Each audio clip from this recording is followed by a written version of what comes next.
welcome to Timeless with Julie Hartman Live. I'm Julie Hartman. It is Monday, May 13th, 2024, and it is great, as always, to be with you. 844-861-5537 is the call-in number, 844-861-5537 if you would like to call in and chat with me, as Brady did about a week ago.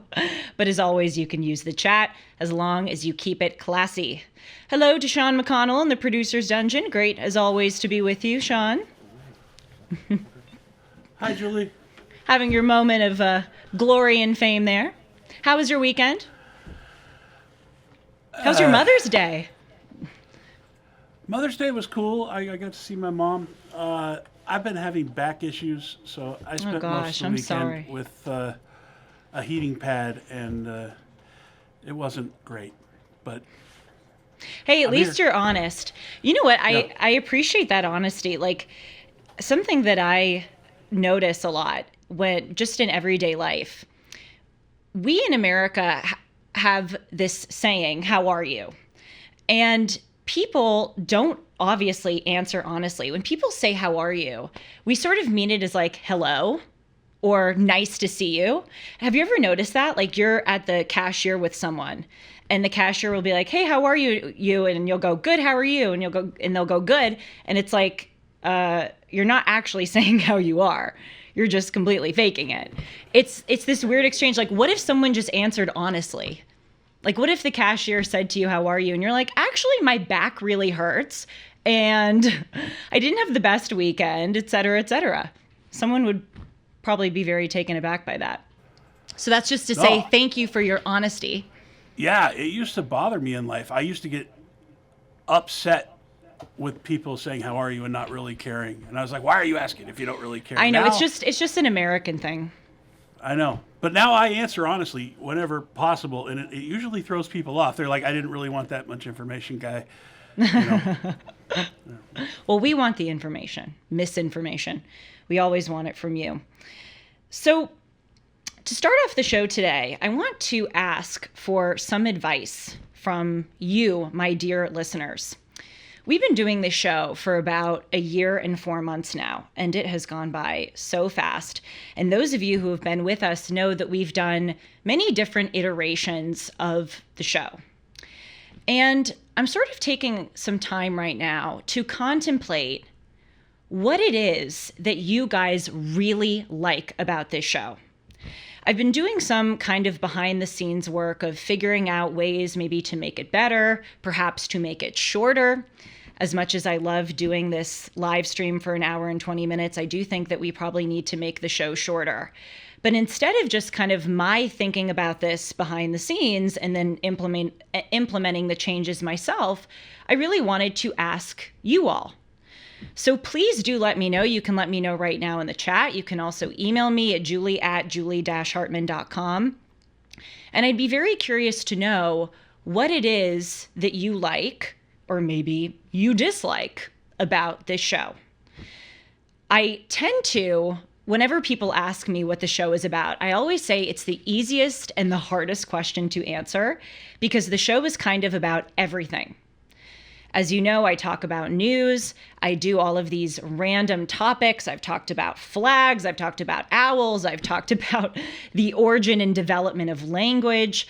I've had FBI and CIA agents on the show. I've had singers like Dion on the show, artists, just, really the gamut of people and topics. And it has always been a priority of mine to make myself and make this show incredibly versatile. I never want to be a one-trick pony and just have the ability to talk about, one particular news item or one particular cultural item. I've really tried to broaden the horizons of this show. But as we move forward with this program, again, I really do want to hear from you what it is that you like, some things that have stood out to you, and maybe some things that you think ought to be changed. So I'm seeing already there's some stuff in the chat. And again, as always, you can write to me at julie@julie-hartman.com with some of your suggestions. And I'm really excited to see how this show continues to unfold because all of you are here on this great, thrilling, and fantastic journey with me. And it is so much fun to do it alongside all of you. So today, we're going to do a little bit of a shorter show.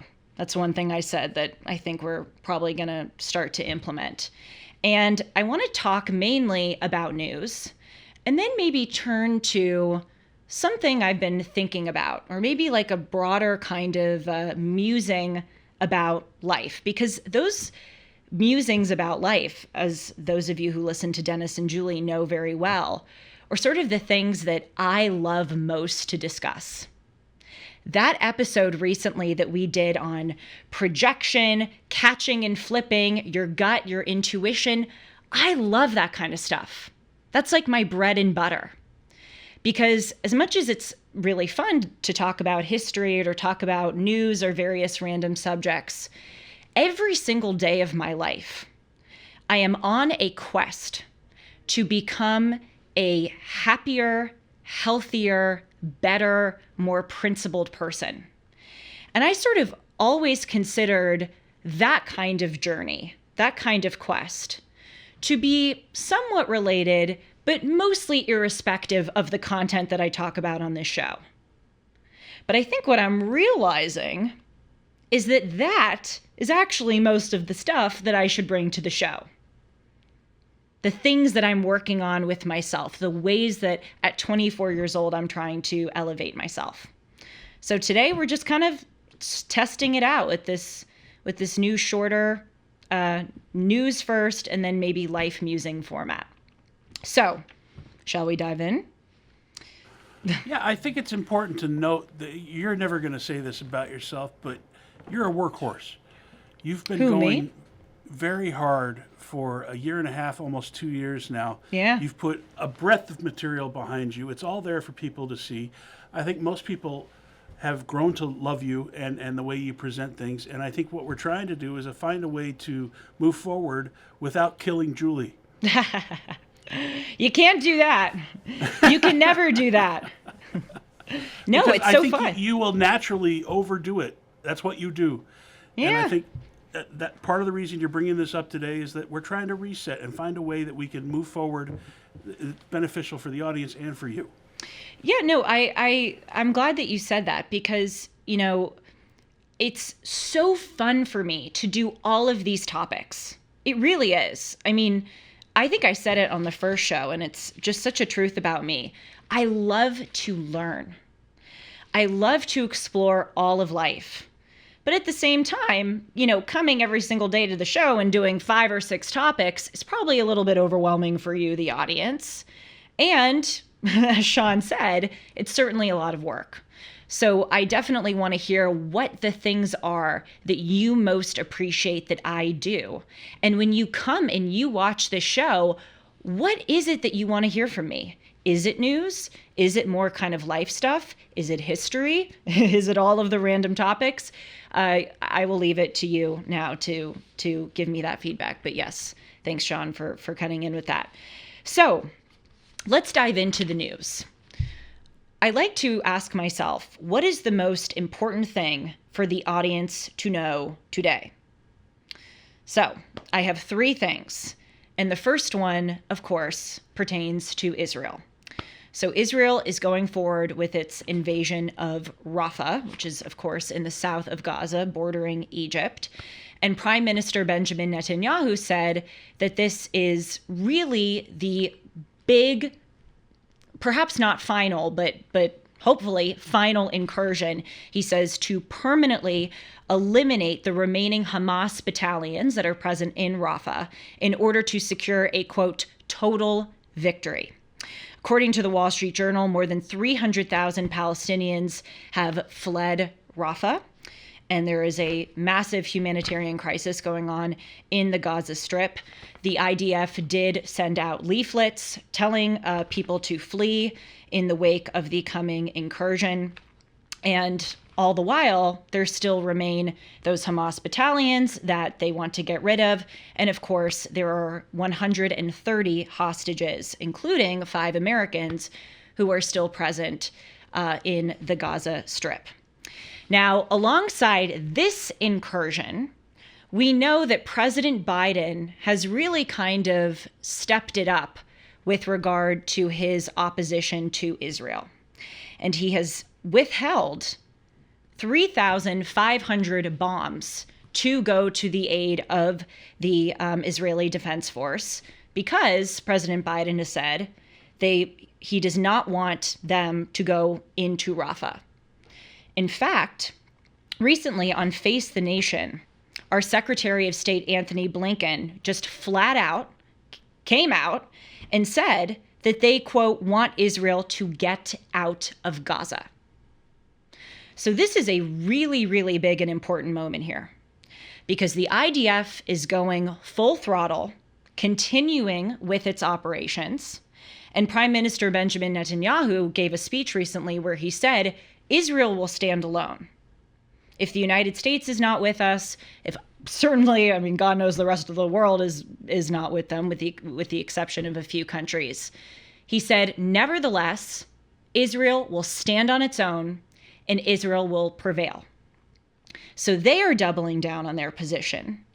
And then we, the United States, historically Israel's closest ally, we're turning. So President Biden is withholding the bombs. Secretary of State Anthony Blinken said that we, the United States, our position now is that we want Israel out of Gaza. And he went on by saying, quote, you have to have a clear, credible plan to protect civilians, which we haven't seen. We also need to see a plan for what happens after this conflict in Gaza is over, and we still haven't seen that yet. Now, of course, Secretary of State Blinken and President Biden have proposed that the PLO, or the Palestinian Liberation Organization, take control of Gaza once the war is over. Many critics have said, wait a minute, that sounds really good, but in fact, that probably won't work because the PLO is a corrupt and ineffective organization. And when they previously had controlled Gaza in 2005, it very quickly went into the hands of Hamas by 2007. So the Biden administration is saying these things that, we need to have a plan for what happens after the conflict, and that is absolutely true. However, many people say, and I think rightfully so, that the proposal that they have put forth of the PLO is just not tenable given the situation. Secretary of State Blinken went on to say, quote, they will be left holding the bag on an enduring insurgency. Of course, he's talking about Israel, because a lot of armed Hamas will be left, no matter what they do in Rafah. Or if they get out of Gaza, as we believe they need to, then you're going to have a vacuum, and a vacuum that's likely to be filled by chaos, by anarchy, and ultimately by Hamas again.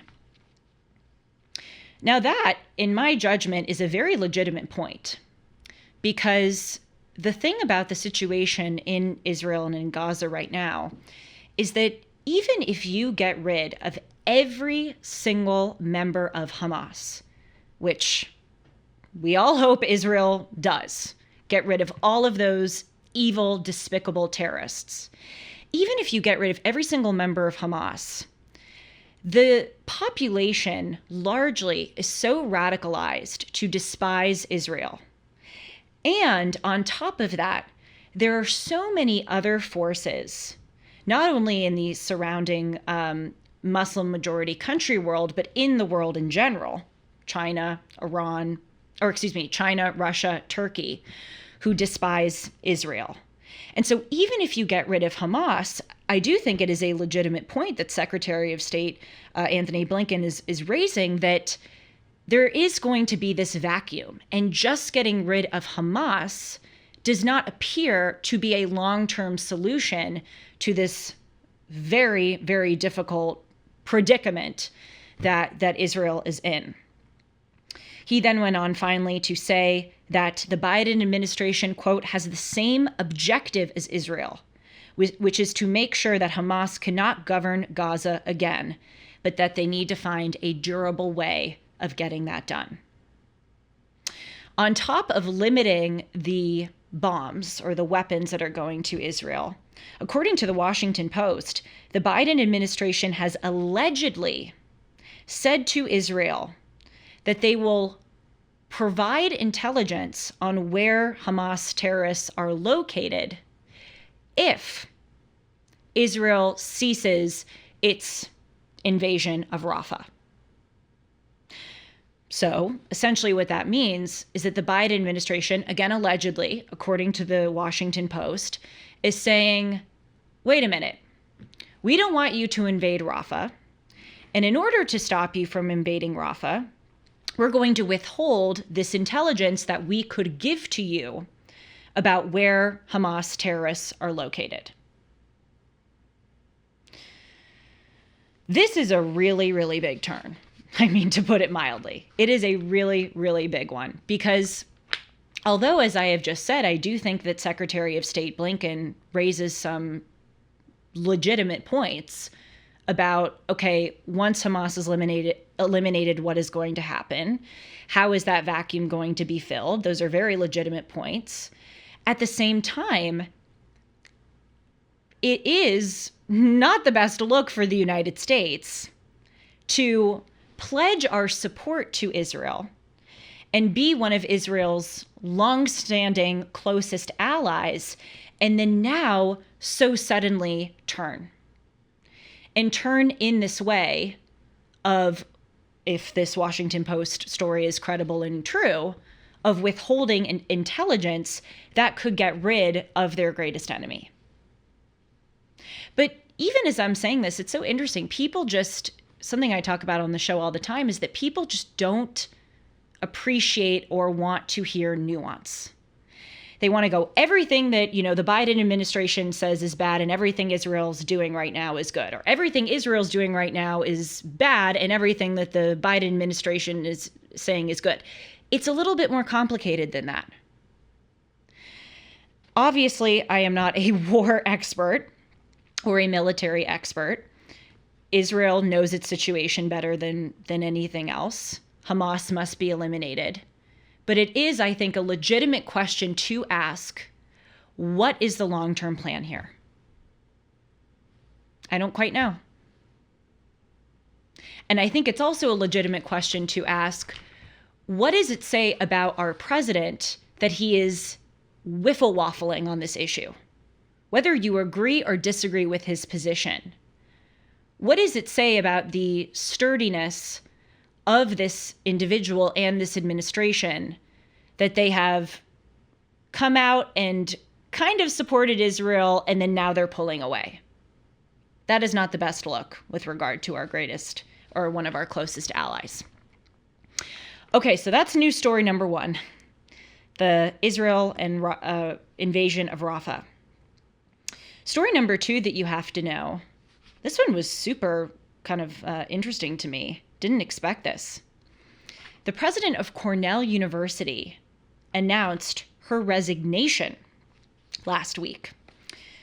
Cornell University's president is Martha Pollack, and she came out with this statement last week that she has had a, quote, fruitful and gratifying tenure as the president of Cornell University, but nevertheless that she is, quote, ready for a new chapter in her life. These Ivy League presidents, they are dropping like flies. As we know, the president of Penn, Liz McGill, resigned after the disastrous congressional testimony. We know that the president of my alma mater, Claudine Gay, also resigned after the disastrous congressional testimony and also many allegations that she plagiarized several times. We also know that the president of Yale, before October 7th, in September of 2023, said that he was planning on stepping down at the end of this year. And then now the Cornell president is coming out and saying, it's been fruitful and gratifying, but I'm ready for a new chapter.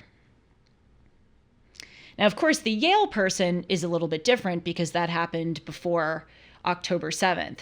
But now we have a situation where there's going to be new leadership in half of the Ivy League universities. And when I see a story like this, I think this is fantastic. Because as we have been talking about on the show with regard to all of the, Palestine protests and the encampments and the arrests and the threats of suspension and expulsion, we are right now at a really critical moment in the history of our country. We are at a turning point with these graduations being canceled, with all of the aforementioned developments. And as bad and as ugly as it is on these university campuses, and as sort of rocky as the situation is, with here we see yet another president resigning, I think this is a wide open opportunity for these universities to recalibrate. And speaking of university presidents who are navigating this moment, if these universities want to consider how to recalibrate, I think that they should look no further than MIT President Sally Kornbluth. She has been absolutely amazing.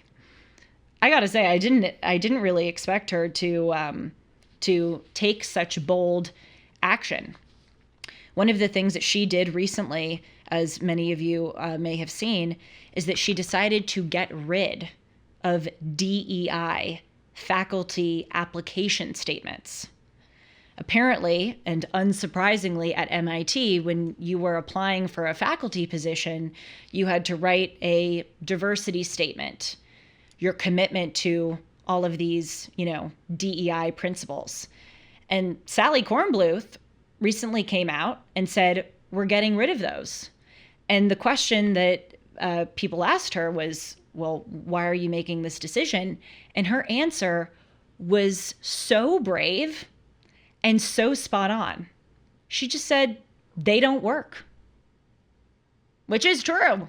They don't work. And so in this moment, when we're seeing yet another president resign and we're seeing these kinds of things being shaken up, I think it's also really worthy of note to point out the good, to point out a president who is doing something right. And maybe these universities, as they're considering their new leadership, will look at that example of Sally Kornbluth. Because when one person does it, I think it makes it a lot easier for other presidents and other leaders to follow suit. What do you think, Sean? What do you think about this Cornell ousting?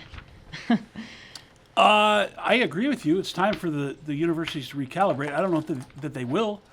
I mean, there's clearly a problem here where your education is more expensive than ever. It's more worthless than ever. Yeah. And with Biden forgiving student loans, it just seems like a never-ending cycle of paying more for getting less, and basically the government funneling money. That's what it is. It's a grand scheme to funnel money, and the only person that ends up paying is the taxpayer. Maybe somebody who went to a community college and went into the workforce and started paying taxes. That's right. It's one of those statements which is sort of disguising what's really going on. We've talked about that with gender-affirming care.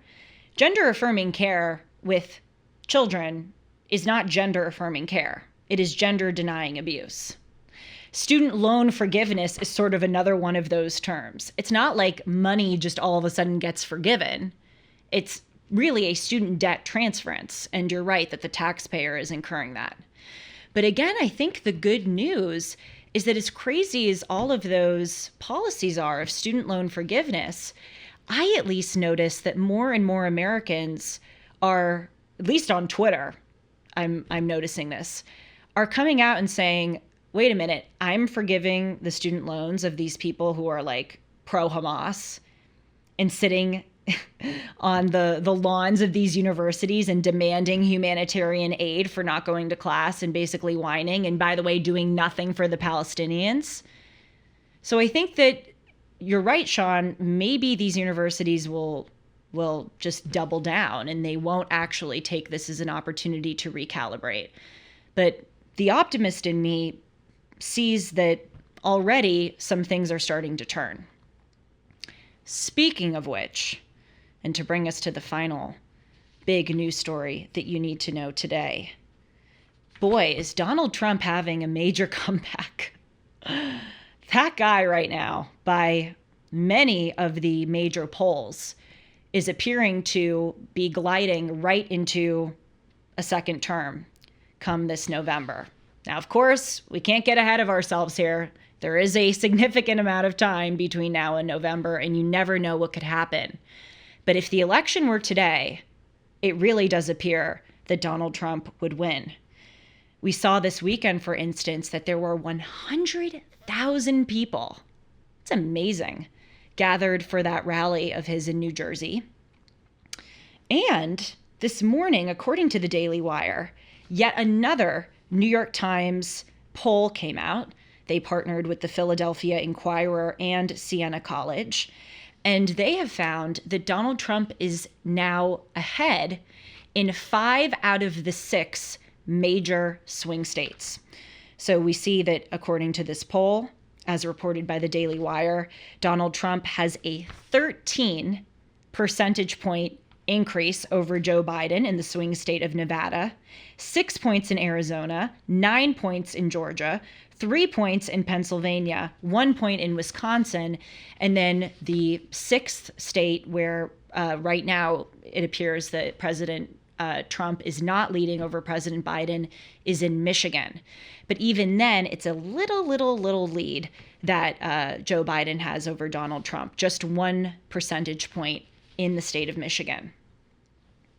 That is fantastic for him. And these are big percentage points, especially in Nevada, 13.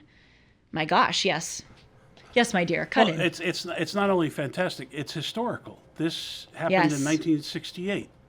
And you had all the protests on campus, and who got elected? Richard Nixon.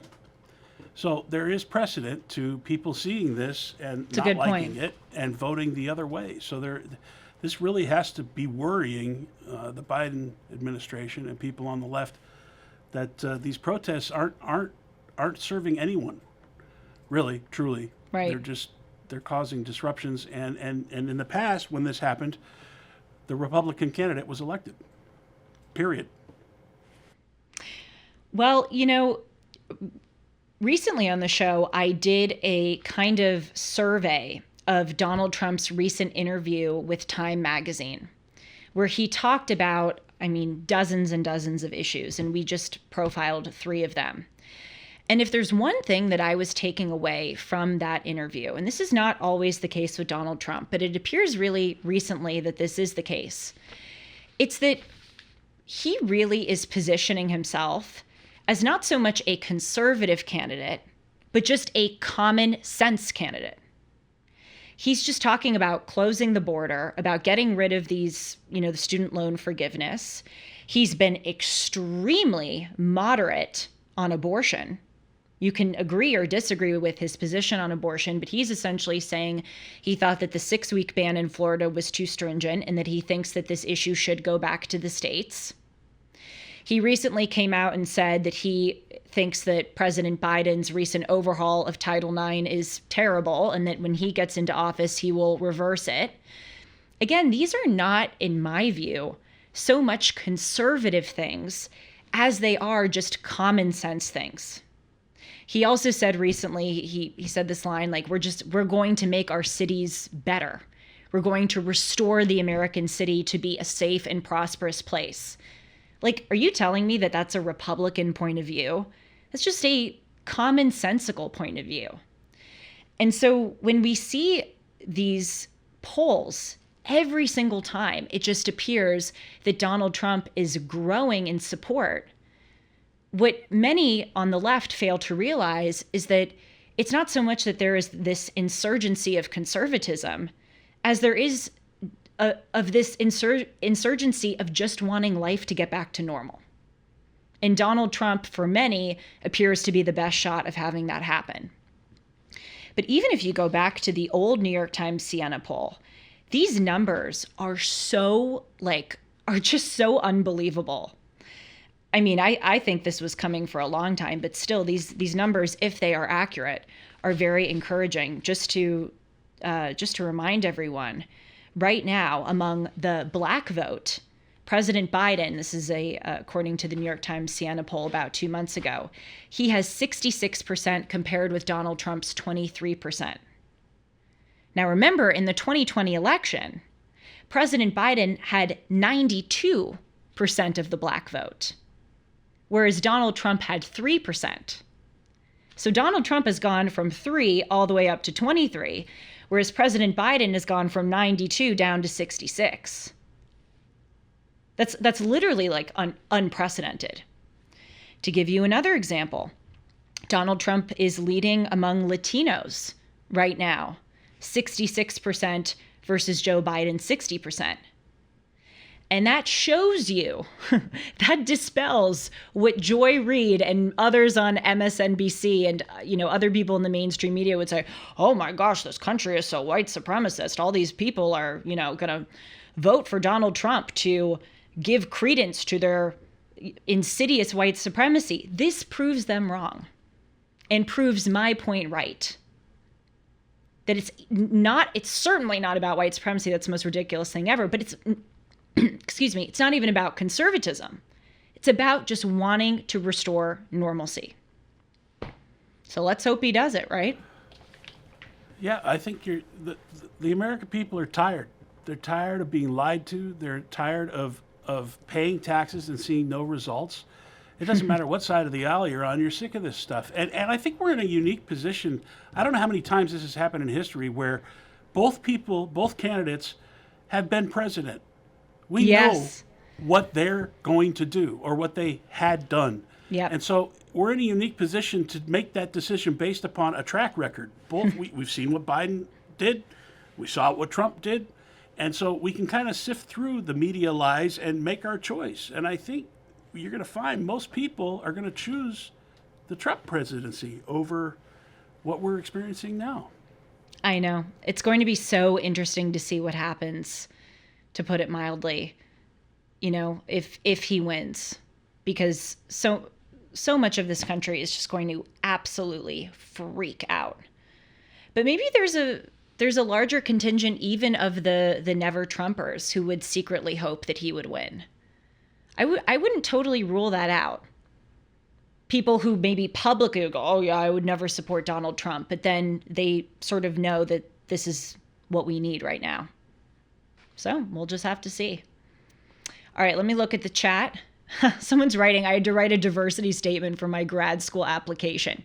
You know what I would love to know? If you wrote your diversity statement on diversity of thought and the importance of that, how that would go over.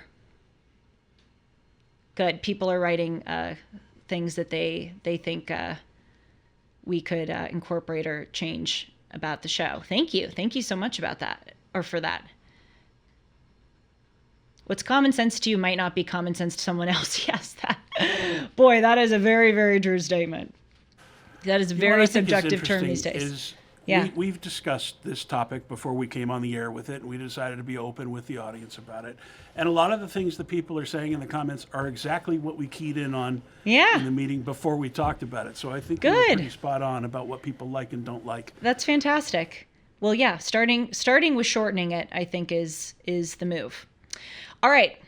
Let's talk a little bit about MyPillow. As many of you know, I use a lot of MyPillow products. I sleep on the MyPillow. I sleep on the Giza Dream bed sheets. I use my towels. And of course, I wear my slippers. And my slippers are my favorite product. And you can get a lot of these products at a massive discount if you use the promo code Hartman. Right now, MyPillow is having what they call a $25 extravaganza. 2-pack multi-use MyPillows you can get for just $25. MyPillow sandals for $25. Their 6-pack towel sets for $25. Brand new 4-pack dish towels for, you guessed it, just $25. And for the first time ever, you can get the premium MyPillows with all new Giza fabric for just $25. Orders over $75 will receive free shipping. Just go to mypillow.com and use the promo code Hartman or call 1-800-761-6302 today. That's 1-800-761-6302 today. And again, use the promo code Hartman. That is spelled with no E and one N, Hartman. So in our remaining time today, I want to follow up with a kind of life insight that I have been mulling over. And this is something that we discussed on a recent episode of Dennis and Julie, which, by the way, is every Sunday at 1 o'clock Pacific, 4 o'clock Eastern, for those of you who are interested in watching it.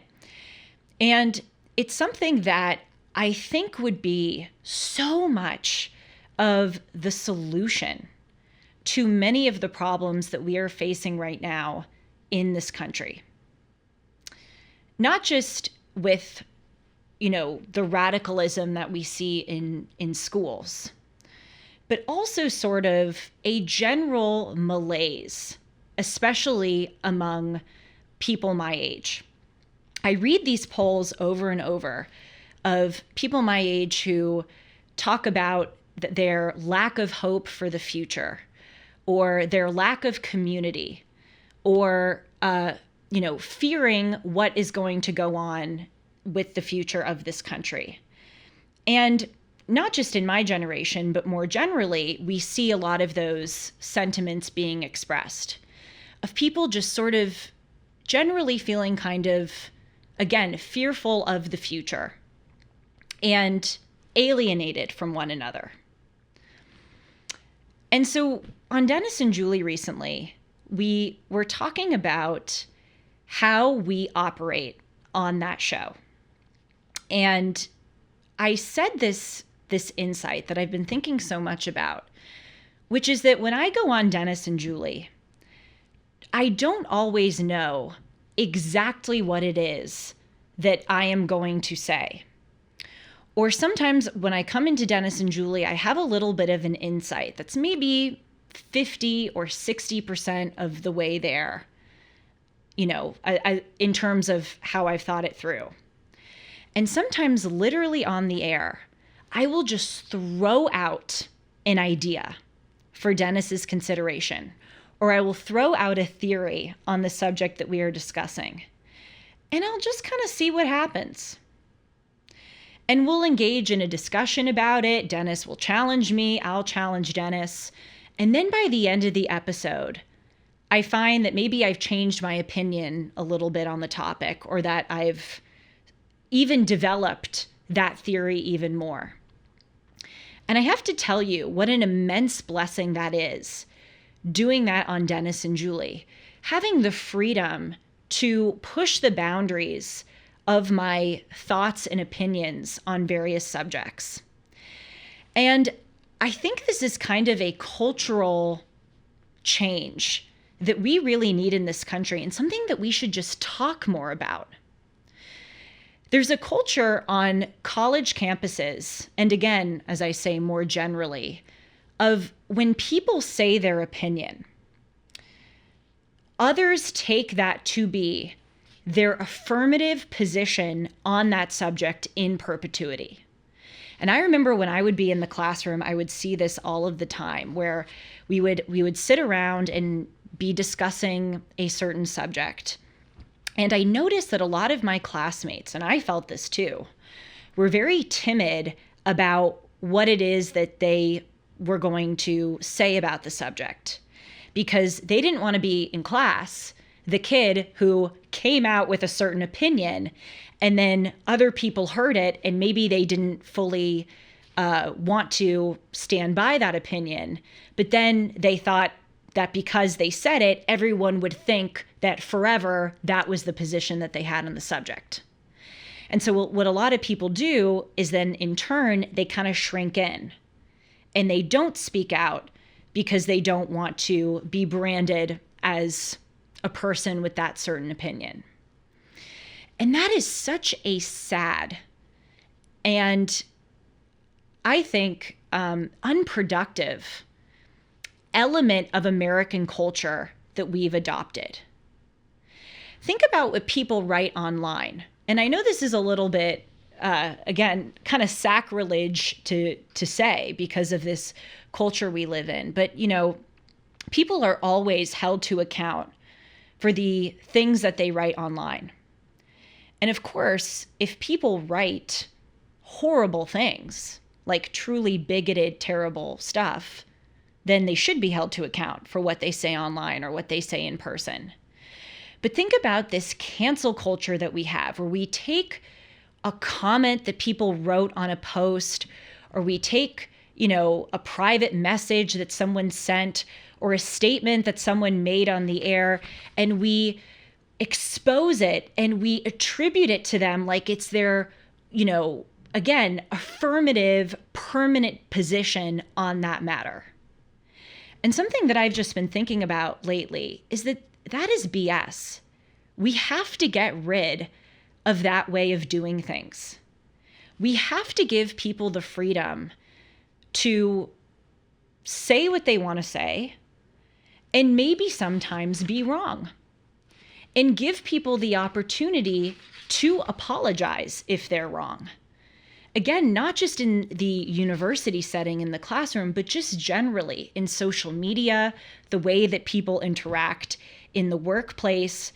There is this really, really intense cancel culture of taking people's opinions as their affirmative stances forever on the subject. And what if we all just considered opening ourselves up a little bit? Because the only way that you actually learn and you actually evolve is if sometimes you do say something and it is wrong and you regret it, or someone can push back on you, and then you have the opportunity to change. What do you think? Agree, disagree? I have an example recently of that when you caught me when I was tired and I went off about the British monarchy and and I thought about it and I recalibrated my answer. I did some research and I realized that going off half-cocked about that was not the best thing. I still hold a lot of the opinion that I had, but I also acknowledge that there's some great things that have happened because of the Queen and the way things went. And I know you weren't looking for a specific example, but... No, I love that. I think that's a really good one. I think it only works if you have people that are willing to treat others as they want to be treated, right? You can't have this shout you down, I got you moment type culture, which we seem to find ourselves in. So I want to live in the world that you're talking about, Julie. I just don't know that the majority of the population is going to go along with you, but it's a grand idea for sure. Yeah, but it's something that we need to talk about and something that I think we have to practice ourselves. And I know that I'm trying to be more understanding of people, especially people I disagree with, and allowing them to have the room to perhaps change and evolve. Not that they always do, but I just want to normalize this. I want to normalize giving people the freedom to maybe be wrong on something, or maybe say something that they regret. I want to be a defender of that kind of way of being. And that doesn't mean that you give people full license to say reckless, terrible things. But I want to come out and kind of stick my flag down in this unoccupied territory of saying that we need to change our American culture and not engage in so much of this clipping of something that people said or this post that someone made online. I try to work on it on this show. Really. There are some commentators who will take, a stupid line that someone who they disagree with says, and then put it up and just totally, lambast that person.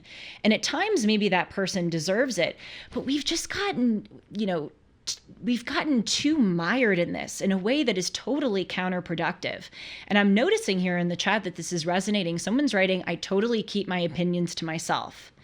That is messed up. And I'm not begrudging you for keeping your opinions to yourself. I'm saying culturally, so many people do because of this problem that I identified. We have to turn that around. Someone's writing, people are obsessed with their reputation and how other people might think of them. This is fueled by social media and our whole modern culture in general. Yes, I think social media is part of this issue because the problem with the internet is that things do live in perpetuity. In the olden days, when you said something, I actually think this is a realization I'm having right now thanks to that comment. Maybe a lot of this cancel culture really does come from the permanence of the online arena.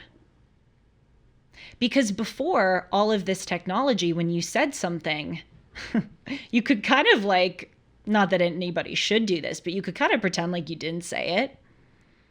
Or you could, like, it wasn't on the record. And not having something on the record gave you the freedom to say something that wasn't on the record.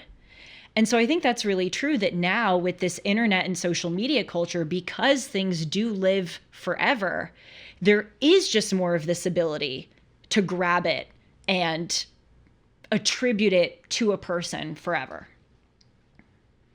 And so that's my little thought for today that I'm mulling over. There's another component here, and yeah. it's the victimization, the victim culture, the offended aspect of society that I don't think used to exist, that I think social media has exacerbated. Yes. That people are looking for that opportunity to be offended or to be a victim, and because of that, that freezes people from sharing their opinion lest they be offensive. No one wants to be offensive. This whole thing has been blown way out of proportion, and it seems like it's a badge of honor to be a victim in some way for some reason, rather than owning your own ish and looking in the mirror and bettering yourself. That's right. That's right. Well, as I said on Dennis and Julie, and I'll say it here, people ask me all the time why it is that at 24 years old I decide to put my face on the internet with my opinions, and especially my opinions on very controversial and consequential subjects. And they say to me all the time, well, what if your opinion changes on that? And then there's a video of you forever on the internet talking about these things that maybe you no longer believe. And my response to them is, okay. Then there is a video on the internet of me saying something that I no longer believe. Can I not change from that? Can I not do a subsequent thing where I say, hey, this is what I believed, here's why I no longer do it. By the way, that's my whole entrance into this career. I came out and said I was a liberal. That's something I believed. Here's a new thing that I now believe, and let me tell you why I've changed. I just can't tell you how motivated I am to try to, in this show with my example, change this culture that we have.